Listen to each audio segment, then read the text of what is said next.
आशुतोष मिश्रा हमारे संवाददाता इस वक्त तमाम जानकारी के साथ हमारे साथ एनसीबी गेस्ट हाउस से जुड़ गए हैं। आशुतोष, 4 बड़ी एक्ट्रेसेस के नाम सामने आए हैं, जल्द इन्हें पूछताछ के लिए भी बुलाया जाएगा, लेकिन क्या किसी रणनीति के तहत एनसीबी धीरे धीरे करके एक एक करके इन नामों को उजागर कर रही है ताकि इन्वेस्टिगेशन में किसी तरह की कोई बाधा ना आए? क्या है रणनीति, क्या वजह है इसके पीछे?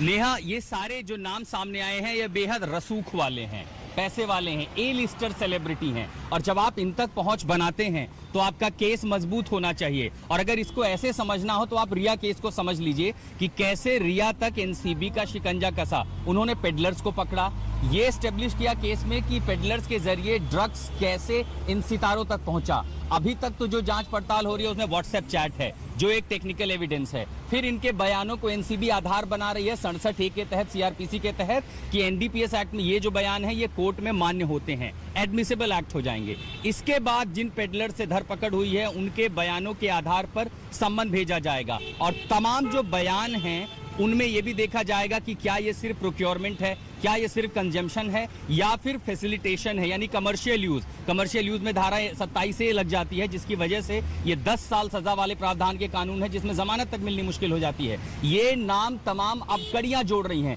क्योंकि ये जो पूरा मकर जाल है ड्रग्स का बॉलीवुड में, एक एक कड़ियों को जोड़ते हुए बड़े बड़े नाम आ रहे हैं। यहां तक तो अभी शुरुआत है क्योंकि हम जो समझ रहे हैं, एनसीबी के सूत्र बता रहे हैं कि अभी तो ये शुरुआत, अभी तो बहुत सारी बड़ी मछलियां इस शिकंजे से दूर हैं जिनका नाम सामने आना बाकी है। तो एनसीबी की रणनीति दरअसल ये है कि पहले कॉन्टैक्ट को एस्टेब्लिश किया जाए, टेक्निकल एविडेंस हैं उनको मजबूत किया जाए और साथ ही बयानों के आधार पर केस इतना मजबूत हो कि जब उन्हें सम्मन भेजा जाए या गिरफ्तारी की नौबत आए तो कोई भी एनसीबी के शिकंजे से बच ना सके। नेहा, मुनीश पांडे हमारे संवाददाता तमाम जानकारी के साथ हमारे साथ जुड़ गए हैं। मुनीश, लगातार क्वान कंपनी के सीईओ से पूछताछ की जा रही है, जया साहा से पूछताछ हो चुकी है, लेकिन ये जो 4 बड़ी अभिनेत्रियों के नाम सामने आए हैं इनको कब तक सम्मन भेजा जाएगा, इस बारे में क्या जानकारी है? दूसरा सवाल आपसे ये, क्योंकि अभी तक सिर्फ टेक्निकल एविडेंस हासिल हुए, यानी कि व्हाट्सएप चैट्स और बयान है, सीजर हुआ नहीं है, ऐसे में बड़ा मामला नहीं बनता है।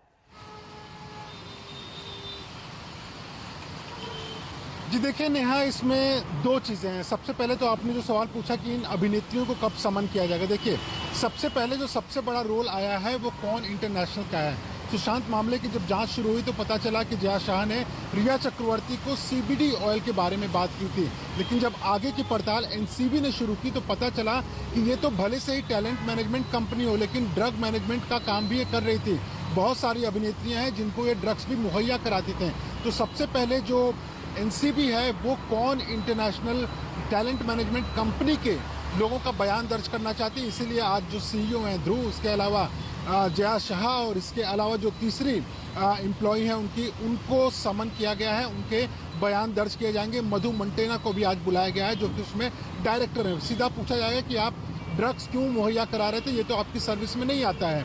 दूसरा, इसमें जो आपने सवाल पूछा है कि भले से ये इलेक्ट्रॉनिक एविडेंस हो, लेकिन देखिए शुरुआती दौर की जांच में किसी को गिरफ्तार करने के लिए बहुत ज़्यादा महत्वपूर्ण हो जाता है क्योंकि ये एक ऐसे चैट है जिसको आप झुठला नहीं पाएंगे, आप ही के फ़ोन से ये रिकवर हुआ है। तो कहीं ना कहीं शुरुआती दौर में ये बात साफ हो जाती है कि ड्रग्स को लेकर बातचीत हुई थी।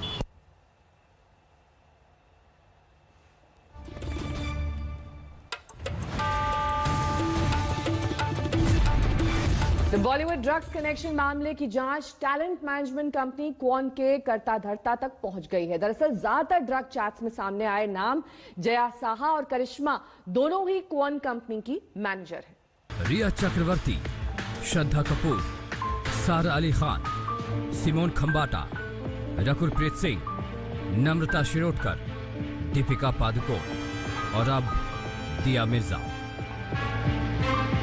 रिया चक्रवर्ती से शुरू हुई बॉलीवुड ड्रग्स एंगल की जांच रिया से दिया तक पहुंच चुकी है।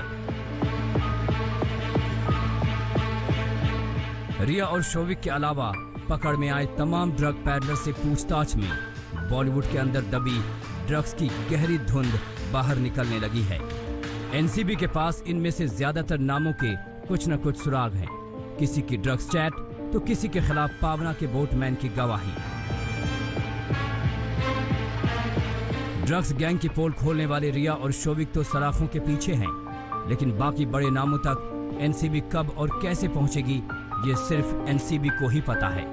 सूत्रों का दावा है कि बारी बारी से इन सभी को पूछताछ के लिए बुलाया जाएगा। दीपिका पादुकोण, श्रद्धा कपूर, नम्रता शिरोडकर के व्हाट्सएप चैट जया शाह के साथ जिसमें ड्रग्स को लेकर बातचीत हो रही है वो तो सामने आ चुका है, लेकिन ऐसे कई बॉलीवुड सेलिब्रिटीज हैं जिनके ड्रग्स को लेकर चैट नारकोटिक्स कंट्रोल ब्यूरो के सामने है और वो सभी नारकोटिक्स कंट्रोल ब्यूरो के रडार पर हैं। लेकिन सबसे पहले नारकोटिक्स कंट्रोल ब्यूरो की टीम सारा अली खान, श्रद्धा कपूर, रकुल प्रीत सिंह और सिमोन खंबोटा से पूछताछ करना चाहती है। उसके बाद आने वाले दिनों में दूसरे सितारों का नंबर आएगा।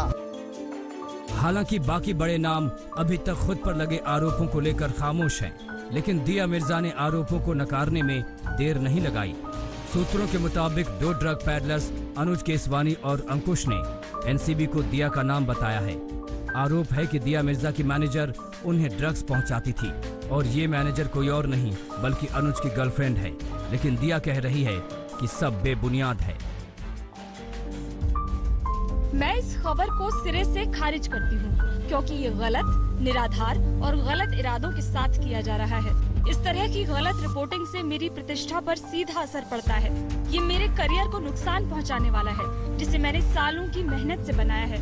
मैंने अपने जीवन में कभी भी न तो ड्रग्स खरीदी है और न ही इसका सेवन किया है। मैं कानूनी रास्ता अपनाऊंगी। मेरे साथ खड़े लोगों का धन्यवाद। ड्रग कनेक्शन में अभी तक जितने भी खुलासे हुए हैं उनका संबंध किसी न किसी रूप में जया साहा से जरूर है।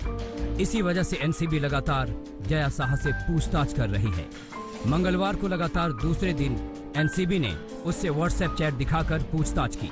सवाल जवाब के दौरान कई अहम जानकारियां हाथ लगी। सूत्रों के मुताबिक जया साहा ने एनसीबी को बताया कि उसने श्रद्धा कपूर के लिए सीबीडी ऑयल का इंतजाम किया था। श्रद्धा के लिए सीबीडी ऑयल ऑनलाइन मंगाया। नम्रता शिरोडकर के चैट को लेकर कहा कि चैट तो उसके हैं पर कुछ याद नहीं। साथ ही सुशांत, रिया, फिल्म निर्माता मधु मांटेना वर्मा और खुद के लिए भी सीबीडी ऑयल मंगाने की बात जया ने कबूली है।